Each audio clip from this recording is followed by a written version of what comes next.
prontinhos? Que delícia! Bem-vindos a esse fascinante mundo do autismo. Dê o seu like, inscreva-se no nosso canal e compartilhe. É isso aí, minha gente. Eu passo a semana e eu continuo toda entusiasmada que a gente está falando de uma coisa que eu gosto muito, autonomia. Já fui uma mãe que teve tanto medo desse cara ser... Aliás, eu tive medo dele ser dependente o resto da vida, porque me disseram, né? Agora você vai ter uma pessoa dependente de você o resto da vida. E eu fiquei muito preocupada com isso. E a gente vem a alguns programas já falando disso, dessa autonomia, dessa independência. E aí eu me lembrei, Victor, sabe do quê? Do quê? Festas, saídas, para todo pai, para toda mãe. Não, isso eu adoro é tão complicado. festas. No meu tempo, ficando do tempo que eu dou conta, sem excessos e etc. Aliás, lembrei de uma coisa. No programa passado, a gente tinha falado da questão do ônibus e quando a gente terminou o programa, nós ficamos... A gente ainda bate um papo danado, né, filho? A gente conversa Ai, muito. a gente conversa, a gente adora. E aí o Victor estava me lembrando da questão de quando toma o ônibus, né?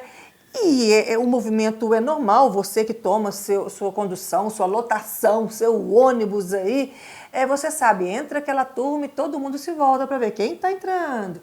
Dá o sinal. Todo mundo olha para você. Impressionante. Dá o sinal, vai descer, todo mundo olha para conferir. Normal, não é? Para eles, não. Isso te apavorava, né, meu filho?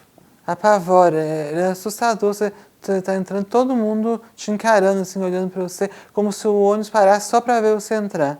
Pensa bem, gente, algo que é prosaico, que é normal no nosso dia a dia para os Aspergers, para os autistas, assim, é arretado. E o tempo pode passar, eles podem estar adultos, mas continuam incomodando. Não é, filho?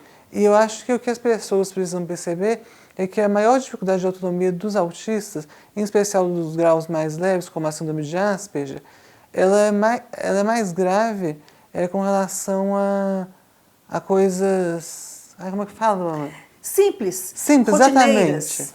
A coisa simples, não as coisas mais complexas. Você pode ter uma facilidade imensa com matemática, ou com escrita, ou com história, ou com qualquer dessas coisas.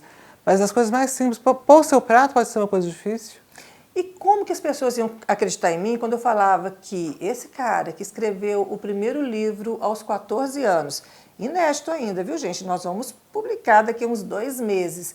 E que lançou, muito de vocês já conhecem o livro Outro Olhar, Reflexões de um Autista.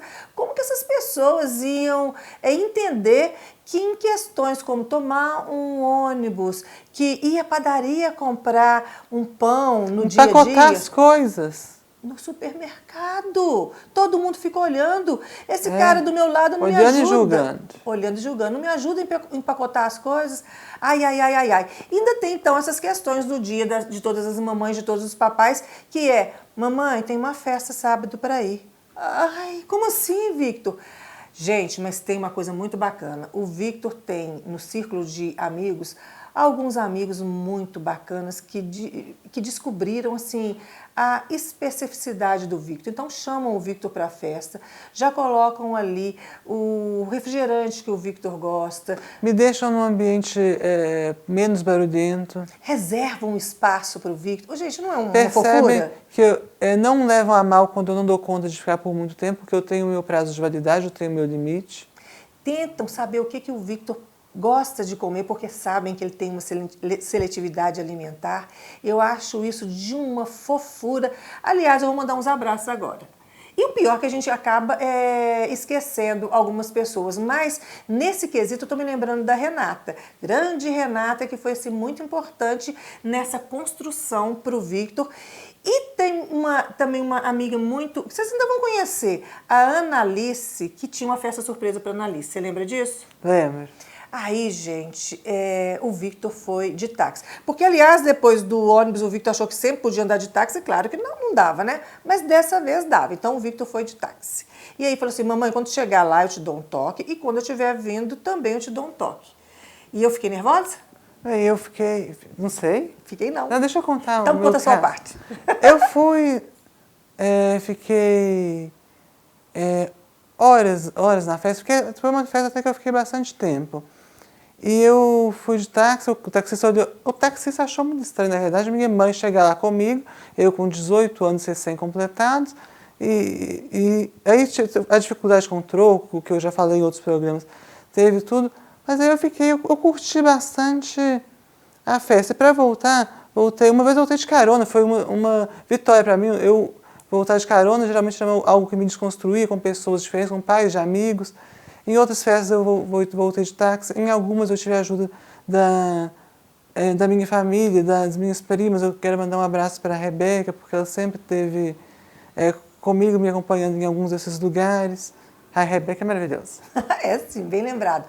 Gente, pensa bem, esse dia, eu me lembro dele com muito orgulho, que foi a primeira saída oficial do Victor. Eu consegui ir para a cama e dormir. Eu falei assim, gente, eu estou confiando no meu filho.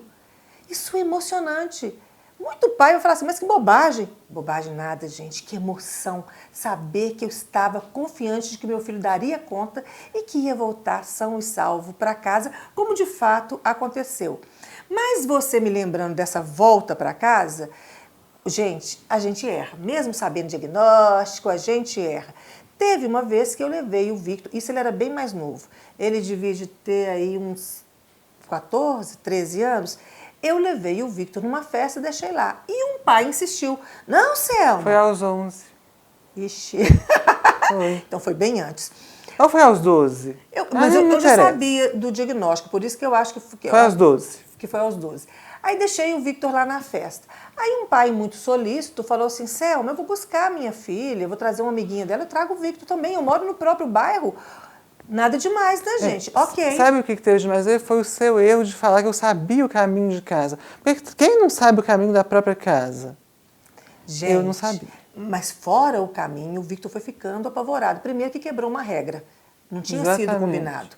Era uma mudança. Para ele, isso era muito.